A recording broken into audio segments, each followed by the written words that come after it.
I'm Aaron Baker from PhoneDog.com, and if you don't like the Galaxy S4 or the HTC One, perhaps you'll like the Oppo Find 5. You won't hear much about it in the US, but it's a popular smartphone in other markets. Let's take a look at it in the full video review of the Oppo Find 5.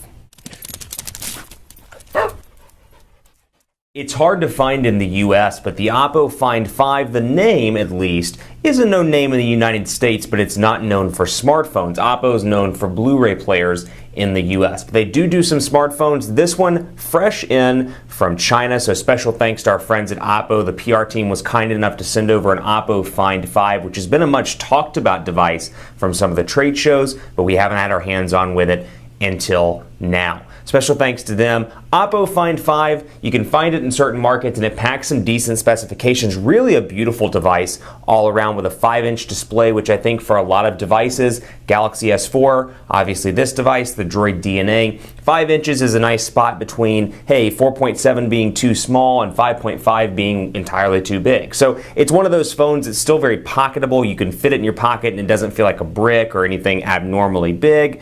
But then you can fit it in without it being a giant tablet phone like the Galaxy Note 2 or the LG Optimus G Pro. I want to jump back for just a second though before we get into the full review and thank our partners at Best Buy Mobile. They give us devices, not the Find 5, but very similar devices, phones like the S4, the HTC One, for use in our One Paw Bandit giveaway game. When you go into Best Buy Mobile, you'll walk out working regardless of what device you get or carrier you get. They'll make sure you're set up and good to go so when you walk out the door you're taken care of and all your apps and settings are configured at Best Buy Mobile. Let's do a rundown of the specs, and I'm going to start off this review by talking about the hardware. Now, specifications wise, we're looking at a 1.5 gigahertz dual-core Snapdragon S4 Pro CPU. It's got a beautiful 5-inch 1080p HD display, a 13 megapixel camera on the back. You've got a 2,500 milliamp hour non-removable battery.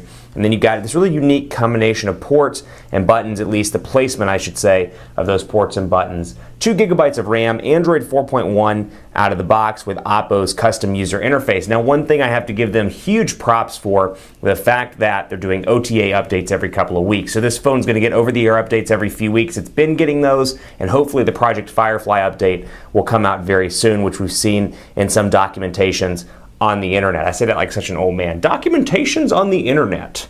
You get it, videos on the internet, the YouTubes. But this is the Oppo Find 5. Really a beautiful device, though. It fits really well in the hand. It's got a slightly curved back, as you can see right here, making it easier to hold in the hand both for phone calls and when you're just holding it to do a text message or something of that nature. Feels a lot, at least from the back, like the HTC One, which is the device obviously right here. Fits well in the hand. Micro USB charging port down here at the bottom right-hand spot.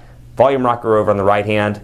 Power button on the left-hand side, micro SIM card slot right up there, 3.5 millimeter headphone jack, and of course your Oppo logo with your camera and your flash right there on the back. So really a beautiful device, and again, the travel feels great in the hand. It's a big device, don't get me wrong, but easy to travel across the screen if you have decent-sized hands. Android 4.1 out of the box, and jumping over to software, we'll talk about what Oppo has done with this device. So, Android 4.1 out of the box. Oppo's user interface is obviously all over Android, so it's not stock by any stretch of the imagination. And out of the box, you'll see that it's pretty heavily customized. The applications look different, the fonts look different, the overall phone looks different in general, but again, I can't get over how beautiful the display is. Really a gorgeous display here, can definitely compete with the likes of the iPhone 5, the HTC One, the Galaxy S4, the Droid DNA, and all those other hot devices on the market. I do find particularly interesting, or at least a cool feature, you can have 9 home screens on this device, as you see right here, but again, Oppo has some heavy customizations, as you can see by the way that the notifications bar looks, the settings look,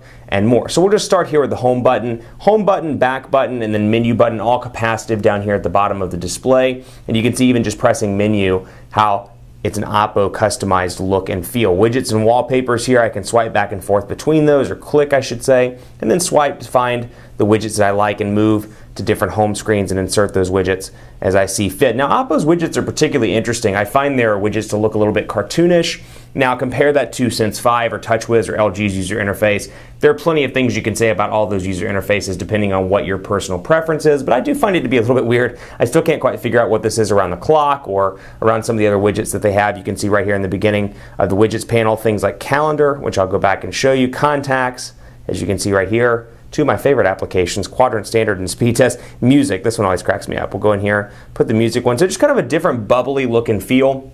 It is nice, I will give you that, the ability to have widgets and customizations. And then of course from that you can select wallpapers as well and kind of knock it all out from that area. You can press and hold on the home screen and it brings it right up. Now, camera doesn't do it justice, and I know I say that all the time, but this is a gorgeous display, really, really beautiful, and that's something you're gonna notice right when you pull this phone out of the box. The display is beautiful. It is to die for, and you look at something like Gmail, and if you're somebody like me, I email a lot on the go. I'm constantly getting emails or browsing documents, and so for me, visibility matters, and I find this to be incredibly crisp text. It looks great all around, and of course, portrait to landscape transitions, as you can see right here, nice and fast thanks to the fact that this has 2 gigabytes of RAM out of the box and a 1.5 gigahertz dual-core Snapdragon S4 Pro CPU. Jumping into text messaging, and you can see the icons very reminiscent of the iPhone 5 here in iOS 6 with the overall look and feel. You can fit a total of 5 down here in the notifications area, and you can move the menu and around as you see fit. So if you want a more stock looking, and I say that with kind of a grain of salt, or I say that loosely if you will, as stock as you can get, because this is not anywhere near stock Android. Put the home button in the middle there, for example, and you can click. If you want more of a Samsung look and feel, you can bring the menu button over here as you see fit. But again, very cartoonish. I did find this particularly interesting as well. Take a look at applications that come out of the box like calendar and contacts. You'll notice the icons themselves are much bigger, and I'll bring it over here so you can take a look and see what I'm talking about with contacts and calendar. Very big icons, but then you scroll over here to quadrant standard and speed test, and you'll notice the gray gradient behind the icons because they're not quite big enough. So for standardization purposes, they make those slightly larger to go along with the Oppo stuff that you get out of the box. So you've got that. That's kind of an interesting feature. And then over here, a test text messaging thread. Say that 3 times fast on camera. I actually did a pretty good job with that. Text messaging. Text text messaging. I can't say it. Now that I'm trying to say it, I'm having trouble saying it. Did this earlier, a test message thread. And you can see 5-inch display makes it easy to type on the display. And I find it to be an interesting experience all around. I don't know why the keyboard is not going into landscape mode. Let's see here. Thought we had this. Yeah, rotation is turned on. Not quite sure why it's doing that. Let's see here. And speaking of notification bar, you can see this. Date up top, clock up top, very similar to Android 4.1, but you do get this data widget down here in the bottom as well, which gives you data today and data this month. So we'll come down here and say the quick brown fox is happy that he has gotten some sleep. And then we'll go to landscape mode. I'm not quite sure why it's not altering over into landscape mode and text messaging, but you get the idea here. Easy to type on. The 5-inch display is nice for that, and of course you've got your options down here. Again, very heavily customized to the Oppo user interface, as you can see here in Dialer, for example. You've got your dial pad, your contacts, then of course your call log right here, and you can swipe back and forth, or you should be able to swipe between contacts, groups, and favorites. Then get to the dialer itself, dial 611, just to show you what it looks like. And then you've got your wallpaper in the background, and of course your number up top, and I can throw it into speaker pretty easily.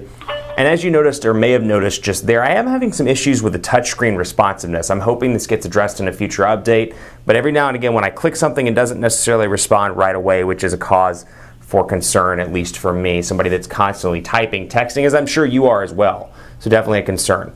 In button press just fine there, but I do see that from time to time. Press and hold home as well to access your recent applications, where I can just swipe up to remove these. So kind of reminiscent to HTC Sense version 5, but then I've got this right here where I can just click the broom, closes all my applications, and frees up some memory. Stay tuned for part 2. We'll talk about the 13 megapixel camera, and we'll run speed test using AT&T's HSPA Plus network in Dallas. This also runs T-Mobile's HSPA Plus network, I should add, because it's unlocked. We'll take a look at that along with quadrant standard tests and more in part 2 of the Oppo Find 5 video review.